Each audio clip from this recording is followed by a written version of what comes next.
রান্নাঘরে ঢুকে হঠাৎ দেখি বাবা বাজার করে এনেছে। তার মধ্যে আছে ফ্রেশ কড়াইশুঁটি। আর এমনিতেই তো সকালের রান্না শেষ হতে না হতেই চিন্তা মাথায় চলে আসে বিকালে কি রান্না করব।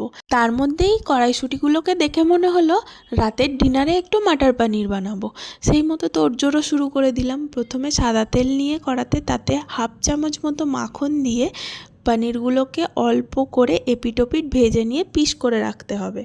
এরপর একটা পাত্রে ঠান্ডা জল নিয়ে তাতে একটুখানি নুন দিয়ে এই পনিরের টুকরোগুলো তাতে ভিজিয়ে রাখতে হবে, এতে পনিরটা খুব নরম হয়ে যায়। এরপর ওই পনির ভেজে রাখা তেলের মধ্যেই পেঁয়াজ, টমেটো, আদা, রসুন আর একটা কাঁচা লঙ্কা কুচি করে ভালো করে ভেজে নিতে হবে।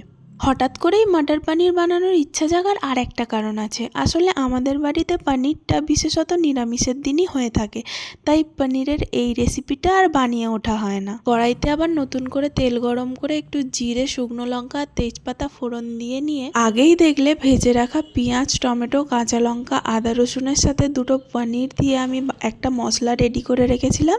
সেই মশলাটা তেলের ওপর দিয়ে ভালো করে কষিয়ে নিতে হবে। এরপর রেগুলারের মশলাগুলো মানে হলুদ গুঁড়ো, লঙ্কা গুঁড়ো আর নুন দিয়ে দিতে হবে। আমি আগে থেকেই গরম জলে কড়াইশুঁটিগুলো একটু সিদ্ধ করে রেখেছিলাম।